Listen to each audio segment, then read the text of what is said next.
there's no beef. There's no Colton versus Michael. I don't have any problem with him. All right, Michael. So your time on the Traitors has come to an end. Tell me, how are we feeling about your run on the show? I feel like my run on the show was iconic. I had a great time. I had a fun time. Um, it was a lot of fun. It was unique, and I think I put a good show on for the most watched season of Traitors ever. So it was fun. It was fun. Obviously, you wish when you leave, you had done this differently and done that differently, and picked up that signal, and that's found this shield and so forth and so on. But I gave it everything I had, not just with the challenges, with hunting dirty, deceitful traitors. And I gave it all I had, with trying to, entertain it. And that's really why I was there. So at the last roundtable, things obviously got very heated, with some of the cast just wanting you out of the castle, even if you weren't a traitor. So, Michael, what do you think is the biggest misconception about you?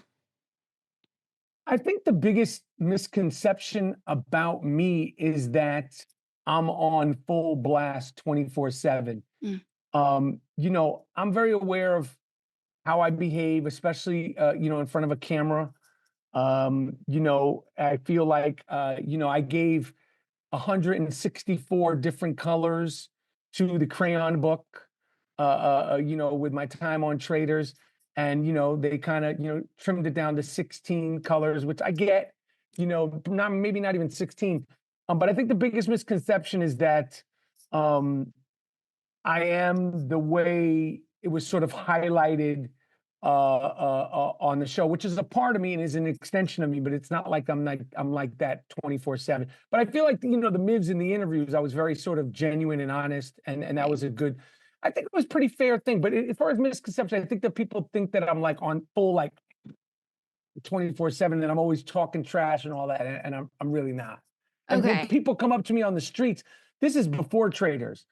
People will come up to me on the streets. It could be 7 a.m. while I'm drinking coffee. They'll be like, "Yo," I'm like, I haven't even taken a sip of my, my iced latte yet. So it's people feel like they know me, and they, especially, they relate to me. Well, I do want to talk about the comment that you made to Colton, and you did apologize for it. But do you regret saying that? I regret saying it because I know now that it was offensive to him. It wasn't my intention. It wasn't specific to him. I thought he was a traitor. At the time, I was hyped up. I was riffing. I was talking about being conniving, commiserating, cowardly. And, to be totally honest, I thought at some point someone was going to interrupt me or stop me, just because I was going on and on and on and on. And then I wound up saying, whatever I said. I'm pissed off and I am isolated because of him. Him. And nobody in this room would be better at holding a secret than you. There it is. There it is. You're a traitor. You think it was fun for 29 years of my life? Oh, no. It has nothing to do with it. I think you came into this game loving the idea of being a traitor. And in the moment, when he misunderstood, what my intention was, I felt bad, but it just sort of escalated from there because of the other people, other cast members jumping in on it. And it sucks. I didn't want to bring any negativity towards him, because even though I'm the one who got banished, I know it brought negativity towards him. And I certainly didn't want to do that to him and his family and his beautiful baby. And I didn't want to bring any extra negative attention to him, the show, the cast. I don't want anybody else having to answer, for it. It's a fun show. It's a lighthearted show.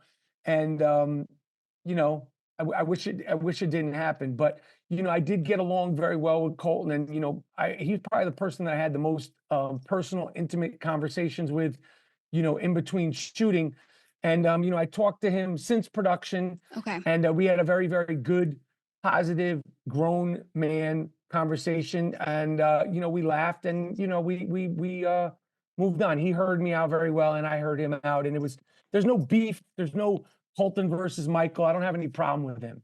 I'm a Okay. fan. I told him from the beginning when I saw him come out of the cars, I was like, I knew exactly who he was. I watched him jump the fence on The Bachelor. I cried with him when he came out to Diane Sawyer.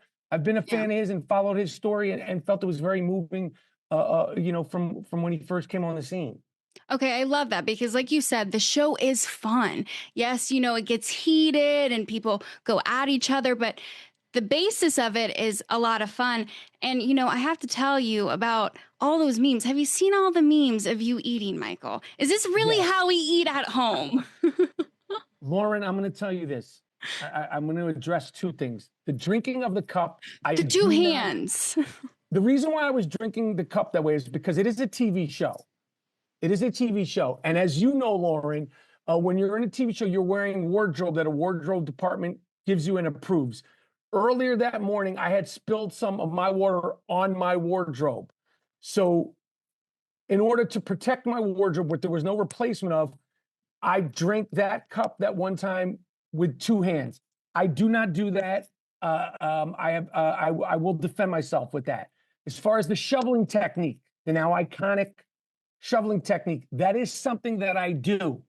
Now, when I'm in public, I'm in a nice restaurant, I'm at the Four Seasons, I'm at a French restaurant in Paris somewhere, I don't do the shoveling technique. I have a gorgeous, civilized wife, and I am, I am a professional. I do, get along and, make it, through my day in society. So I don't do the shoveling technique on the regular. But if I am at home and I am very hungry and I'm eating something that's very good, or maybe some ice cream, the shoveling technique will come out. So I defend the drink.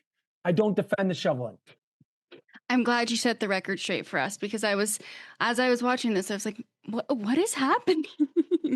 Lauren, if you ever thought that with my iconic career as an actor and as a personality and a podcaster, I'm going to have to be answering the way I eat food for the next 5 years of my life. If I was a betting man, if I knew that, I would be a gazillionaire. That is so funny. Okay, I do also want to ask, because you love the Housewives, as do I, but some of the Housewives are not happy with you, Michael, including Porsha Williams. So do we still have love for the Housewives, or are you feeling a little differently now? I love the Housewives. I'm always going to love the Housewives. I got along with Porsha fantastically in the house. We had nothing but great conversation. She was there for a short, sweet time. I got to talk to her and ask her questions about all the other housewives, her beef with Shamia, got to check up on her baby PJ. I fawned over her. Before I met her, I fawned over her. I would be frustrated if I got voted out.